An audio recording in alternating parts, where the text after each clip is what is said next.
Hello नमस्कार हमारे channel में आपका स्वागत। हम आपको बहुत ही महत्वपूर्ण जानकारी देने वाले हैं अस्थायी कर्मचारियों को लेकर। और इसमें अतिथि शिक्षक भी हैं, संविदा कर्मचारी भी हैं, आउटसोर्स कर्मचारी हैं, अंशकालीन भी हैं और दैनिक वेतन भोगी भी हैं, ऊषा आशा कार्यकर्ता भी। जो भी अस्थायी कर्मचारी उनके लिए बहुत ही महत्वपूर्ण खबर है। बीजेपी का कहना है कि इनको नए तरीके से नियमित किया जा रहा है, जबकि कांग्रेस पर सवाल उठा रही है कि इनको बेरोजगार किया जाएगा।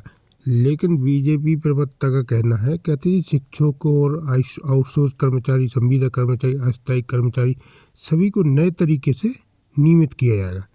तो मैं आपको लाइव वार्ता सुनाने वाला हूँ, किसको लाभ होने वाला हो, कौन बाहर होने वाले हैं, पूरी विस्तार से जानकारी देने वाला हूँ। मीडिया क्या कहना और बीजेपी प्रवक्ता क्या कहना, कांग्रेस का कहना और अतिथि शिक्षक आउटसोर्स कर्मचारियों के प्रवक्ताओं क्या कहना है। आप वीडियो में बने रहे, वीडियो पूरा देखें। वीडियो अच्छा लगे तो लाइक और चैनल को सब्सक्राइब जरूर कर लें अपडेट पाने के लिए। साथ वासुदेव शर्मा अध्यक्ष अस्थायी आउटसोर्स कर्मचारी मोर्चा वो भी जुड़ गए, उनका भी स्वागत करता हूं।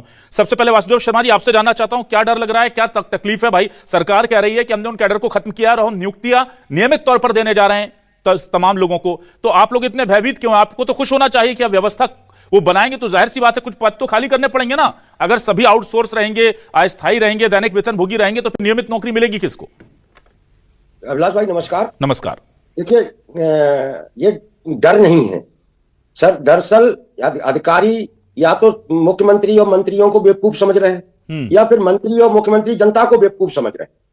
ये क्या है, ये जो कह रहे हैं कि हम नौकरियां देंगे, ये जो लोग काम कर रहे हैं ये सरकार के स्वीकृत रिक्त पदों के विरुद्ध काम कर रहे हैं और बाकायदा एक चयन प्रक्रिया अपनाई गई थी। ऑनलाइन इनके इंटरव्यू हुए, उसके बाद विभाग ने इन लोगों को रखा है जिन्हें ये निकालने की बात कर रहे हैं। ठीक है। अभी निर्वाचन आयोग जिसकी एसआईआर में बड़ी वाहवाही हो रही है, निर्वाचन का सारा काम आउटसोर्स कर्मचारियों ने किया है। बाकायदा उनके नियमितीकरण की नोट शीट चली थी, बाकायदा नोट शीट चली है जो वित्त विभाग में पड़ी हुई है।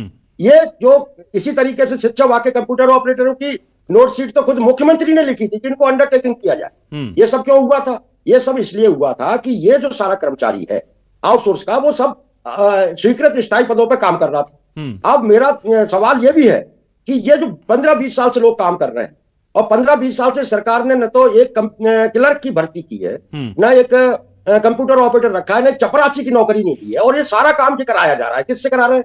आउटसोर्स से। अस्थायी कर्मचारी है, जैसे अंशकालीन के नाम पर 5,000 रुपए में आपने एक कर्मचारी रख लिया और उससे 20 साल से काम करा रहे हैं। अब आप उसको डरा रहे हैं कि हम आपको नौकरी से निकाल देंगे। जब भाई आप पहले ही उनका इतना शोषण कर चुके हैं, अब वो जब 50-55 साल की उम्र में पहुंच चुके हैं, उसके बाद आप उनको नौकरी से निकालने की धमकी दे रहे हैं, एक तरीके से डरा रहे हैं। ठीक है, आज मध्य प्रदेश में वही स्थिति निर्मित हो गई है जो 2003 में हुई थी। जब दिग्विजय सिंह जी ने दैनिक वेतन भोगियों को निकालने की बात की थी, तब पूरे मध्य प्रदेश में तूफान खड़ा हुआ था। आज वही स्थिति मध्य प्रदेश में फिर है। 10-12 लाख लोग हैं जो सरकार का काम कर रहे हैं। यदि सरकार को लगता है कि ये लोग अनुपयोगी है, काम के नहीं है, तो मैं आपके जरिए सरकार से कह रहा हूं कि सिर्फ 2 दिन के लिए ये कह दें कि आउटसोर्स कर्मचारी, अस्थायी कर्मचारी अपने घर पर बैठ जाए 2 दिन के लिए। मैं आपसे चुनौती दे रहा हूं कि एक भी मंत्री अपने दफ्तर नहीं पहुंच पाएगा क्योंकि सारे ड्राइवर आउटसोर्स के हैं। एक भी पत्र नहीं छप पाएगा सरकार का क्योंकि सारे कंप्यूटर ऑपरेटर आउटसोर्स के हैं। सारे छात्रावासों में ताला लग जाएगा। लेकिन वसुदेव जी, आउटसोर्स कर्मचारियों को तो निकालने की बात ही नहीं हुई है, फिर आउटसोर्स कर्मचारी क्यों डरा हुआ है? यही मेरा सवाल है। आउटसोर्स कर्मचारी को ही निकालने की बात है 2027 तक चरणबद्ध तरीके से, और उनमें ये स्पष्ट कहा गया है कि जो तृतीय श्रेणी के पदों पर काम कर रहे हैं उन्हें निकालने की बात की गई। और चतुर्थ श्रेणी के पदों पर काम कर रहे हैं उनके साथ क्या हो रहा है? आप पंचायतों में 3,000 से काम करा रहे हैं, स्कूलों में 5,000 से काम करा रहे हैं अंशकालीन से। तो आप जो है आप जो है फिर जो है 3,000, 4,000, 5,000 की नई नौकरी 2027 के बाद देंगे इन लोगों को। अब इस बढ़ती हुई महंगाई में बताइए कि कैसे लोगों का घर चलेगा? सरकार ने जो निश्चित अवधि के रोजगार का जो पॉलिसी बनाई है, ठीक, उसमें क्या होगा? उसमें यह होगा कि एक तरीके का ये जो पूरा कर्मचारी जो आज काम कर रहा है 2027 में पुनः नियुक्ति पाएगा या इनकी जगह कुछ दूसरा नियुक्ति पाएगा और वो 5,000, 4,000 की नौकरी करेगा। ठीक है वसुदेव जी, जो है सरकार को ने बहुत गलत फैसला किया है, इसे वापस लेना चाहिए। हम लोग इसको लेके एक निर्णायक संघर्ष करेंगे। ठीक है वसुदेव जी, मैं जल्दी से आ जाता हूं। हमारे साथ 2 खास मेहमान और जुड़ गए। अशोक पांडे जी जुड़ गए, प्रांताध्यक्ष मध्य प्रदेश कर्मचारी संघ के, स्वागत करता हूं उनका। साथ ही साथ राहुल राज, प्रवक्ता कांग्रेस के, उनका भी स्वागत करता हूं। राहुल राज जी, आपके पास आ जाता हूं। राहुल राज जी, मुझे यह बताइए कि देखिए, पहले यह कहा गया कि संविदा, नियमित और आउटसोर्स कर्मचारी, ये 3 कैडर रहेंगे। अब ये जो नया आदेश आया इसको लेकर के बड़ी समस्या हो गई है। इसमें यह कहा गया है कि मार्च 2027 तक सारे आउटसोर्स कर्मचारियों की सेवाएं समाप्त कर दीजिए, और अगर किसी को रखना है तो आप उसकी अनुमति ले लीजिए, लेकिन उसके बदले भी स्थायी और अस्थायी कर्मचारियों के पद को समाप्त कर दीजिए अगर रखते हैं तो ये तो ऐसा हो गया कि पहले उनके खत्म किए और अब आउटसोर्स कर्मचारियों को भी बाहर निकालने का रास्ता दिख रहा है। लेकिन सरकार के नुमाइंदे ये कह रहे हैं कि ऐसा कुछ नहीं हो रहा है। पर ये जो भाषा है बड़ी, तो क्या आपको लग रहा है कि ये कुछ कंफ्यूजन वाली स्थिति है या स्थिति क्लियर है कि क्या होने जा रहा है? देखिए अभिलाष जी, बहुत धन्यवाद इस महत्वपूर्ण चर्चा का आपने मुझे हिस्सा बनाया। तो गंभीरता से इस बात को समझने का हमें प्रयास करना चाहिए कि सरकार एक और जो ये दावा करती है, आज हम 26 दिसंबर में डिबेट कर रहे हैं। मोहन यादव जी ने विधानसभा में कहा था कि 1 लाख सरकारी नौकरी दिसंबर के 2025 की समाप्ति तक हम दे देंगे। तो लोहिया जी बताएंगे वो दी क्या? सरकारी नौकरी तो नहीं दी। और सरकारी नौकरी का धर्रा यह होता है कि किसी भी स्वीकृत पद के अगेंस्ट में अगर परमानेंट वैकेंसी नहीं निकली है तो हम संविदा कर्मचारी रखते हैं, दैनिक वेतन भोगी रखते हैं। उन्हीं दैनिक वेतन भोगियों के जब 10 वर्ष पूर्ण हो जाते हैं, जैसा कि कांग्रेस की कमलनाथ जी की सरकार में, अगर मैं विभाग के उदाहरण से समझूं, इन्होंने नगरीय प्रशासन विभाग में 24/12/2025 को एक आदेश निकाला कि नए दैनिक वेतन भोगी नहीं रखने हैं, और जो 2000 का आदेश का हवाला दे दिया कि साहब जितने रखे उनको हटाया जाएगा। आप समझिए विभाग के उदाहरण से। उसी विभाग में कांग्रेस की सरकार में कमलनाथ जी के 15 महीने में एक आदेश निकला था कि सितंबर 2016 तक जिनके 10 साल हो गए हैं उनका विनियमितीकरण होगा। अब दैनिक वेतन भोगी विनियमितीकरण के बाद परमानेंट की श्रेणी में एक कदम आगे बढ़ता है, लेकिन इनने तो वो व्यवस्था ही खत्म कर दी। अब आप एक बात बताइए अभिलाष जी, जब आप स्थायी कर्मी को हटा रहे हैं, और ये बात हमारे जो कर्मचारी नेता कह रहे हैं तुमने गलत नहीं कही, सारे ड्राइवर, सारे लिपिक, सारे आपके असिस्टेंट और ये विभागों में काम करने वाले लोग या तो दैनिक वेतन भोगी हैं या उससे नीचे की श्रेणी के हैं या संविदा के हैं। परमानेंट वैकेंसी तो आपने निकाली नहीं ना मान्यवर, लेकिन आपके सारे नेता ये कह रहे हैं कि नहीं जी नहीं, किसी के साथ अन्याय नहीं होगा, वो स्वतः ही परमानेंट हो जाएंगे। तो लोहिया जी इस डिबेट में ये बताएं कि सरकार की वो कौन सी पॉलिसी है जिससे ये दैनिक वेतन भोगी स्वतः ही परमानेंट हो जाएंगे। दूसरा, आपने कहा कि दोबारा अप्लाई करना पड़ेगा क्योंकि आप तो व्यवस्था समाप्त कर रहे हो। मतलब एक जिसका चूल्हा चल रहा था, जो मध्यम वर्गीय परिवार है, जो टैक्स पेयर है, जिसके टैक्स के सुबह मुख्यमंत्री कार्यालय में जो सीएम चाय पीते हैं, उस दूध का भी पैसा और टैक्स पेयर के पैसे से आता है, और आप कह रहे हो कि साहब इस व्यवस्था को हम समाप्त करें। कंफ्यूजन नहीं है अभिलाष जी, सीधी बात यह है कि 4.5 लाख करोड़ का जो कर्जा सरकार के ऊपर है और 27,000 करोड़ का जो हम ब्याज चुका रहे हैं, यानी हम कर्ज का ब्याज चुकाने के लिए ब्याज ले रहे हैं, उस माली हालत का जिसका उल्लेख कैलाश विजयवर्गीय ने किया है, उसका नतीजा है कि ये कर्मचारियों को निकाल रहे हैं। इनके पास पैसा नहीं है, लेकिन ये स्वीकार नहीं कर रहे हैं कि प्रदेश की माली हालत खराब है। चलिए ठीक है, मैं जल्दी से ब्रजगोपाल लोहिया जी आपके पास आता हूं, फिर मैं अशोक जी से भी सवाल लूंगा। लोहिया जी, पहले ये 2 महत्वपूर्ण सवाल। मेरा पहला सवाल तो ये है कि सब आदेश पहले बहुत स्पष्ट था कि हम इन कैडर्स को खत्म कर रहे हैं, और उम्मीद यही थी और सरकार भी यही कह रही थी कि इसके बदले हम एक व्यवस्था बना रहे हैं कि रेगुलर रहे, शोषण बंद हो जाए। पर मंशा पर सवाल तब भी उठे थे कि शोषण बंद करना है तो जो सबसे ज्यादा शोषित हैं आउटसोर्स, उन्हें उनके कैडर को खत्म करना था। आपने बीच के कैडर खत्म किए, इन सबको धकेल तो नहीं देंगे आउटसोर्स कर्मचारियों के तौर, और अब वही आदेश आपने निकाल दिया कि अब आउटसोर्स कर्मचारी 2027 तक उनकी सेवाएं समाप्त कर दी जाएं, और ये जो पद खत्म हो रहे हैं इसके विरुद्ध वहां पर आउटसोर्स की नई नियुक्ति कर ली जाए। तो सर ये तो छलावा हो जाएगा फिर अगर ऐसा है तो, या फिर हम गलत इंटरप्रेटेट कर रहे हैं? इसकी कोई स्थिति स्पष्ट करना चाहें आप तो जरूर कर दें, लाखों कर्मचारियों का मामला है।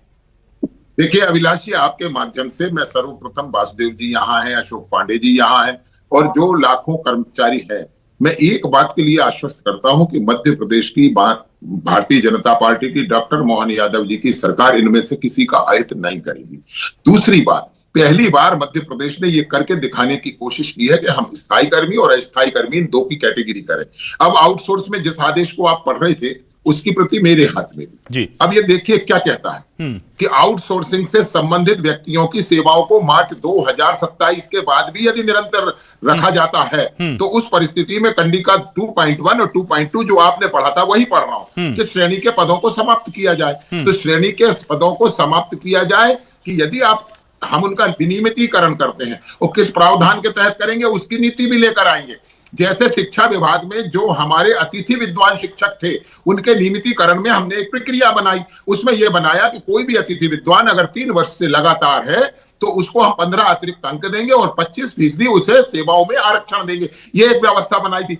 मगर इसी की 2.8 कंडिका क्या कहती है कि विशिष्ट समयावधि हेतु लिए जाने वाले जो कार्मिक हैं उनका वेतन सामान्यतः उद्देश्य #12 से निकलेगा, यानी 2027 के बाद भी किस हेड से वेतन निकलेगा उसका उल्लेख भी किया है। और अंशकालिक रूप से जो नियोजित कर्मचारी हैं उनका भी 1-2 से निकलेगा तो 2027 के बाद भी वेतन कहां से निकलेगा? यदि ये बताया जा रहा है वित्त विभाग के आदेश में, तो आपको इस बात से बेफिक्र होना चाहिए कि आपके खिलाफ कोई निर्णय हो रहा है। दूसरी बात, मैं इस बात को स्वीकार करता हूं, क्योंकि सरकार भी स्वीकार करती है कि किसी भी तरह से कर्मचारियों का शोषण नहीं होना चाहिए। हम वो सरकार है जिसने इस प्रदेश से कर्मी कल्चर को समाप्त किया है। तो यदि हमने कर्मी कल्चर को समाप्त किया है, तो ये अधर्म जो भविष्य रहता है कर्मचारियों को, इसकी भावना से भी उन्हें हमें बाहर निकालना पड़ेगा।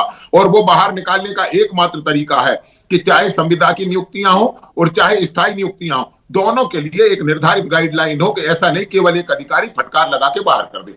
तीसरी बात, जो प्रश्न उठाया अभी हमारे कांग्रेस के मित्र प्रवक्ता राहुल राज जी ने, जी राहुल राज जी, देखिए, हम वो सरकार नहीं है कि एक आदेश के तहत पूरे मध्य प्रदेश के सभी दैनिक वेतन भोगियों को बाहर कर दें और फिर उसके बाद भारतीय जनता पार्टी की सरकार आए और उन 68,000 को एक साथ नियमितीकरण का आदेश जारी करे। हम वो सरकार नहीं है। हम तो वो सरकार है जो पारिश्रमिक उसे मिलना चाहिए, जो जीवन यापन के लिए मिलना चाहिए। मैं केवल वासुदेव जी की एक बात का जरूर मैं उनसे कहना चाहता हूं कि वासुदेव जी, मध्य प्रदेश में कोई भी कर्मचारी ऐसा नहीं है कि जो आउटसोर्स से काम कर रहा हो या सरकार के पास दैनिक वेतन भोगी के रूप में काम कर रहा हो, उसे 4,000 रुपए मिल रहा हो, ऐसे नहीं है। मैं आपसे पुनः बिल्कुल ईमानदारी से और जिम्मेवारी से कहता हूं कि कर्मचारियों के हित में ही सरकार का हित है, ये आप समझ लें, क्योंकि सरकार के आंख, कान, हाथ, पैर सभी वही कर्मचारी हैं, वही सरकार है, और वो सरकार का ऐसा अंग है कि जिसके बगैर सरकार है। तो हम सरकार को शून्य नहीं करेंगे। और एक बात अंतिम कह के बात को समाप्त कर दूंगा कि एक बात को मध्य प्रदेश के सभी कर्मचारी ध्यानपूर्वक सुन लें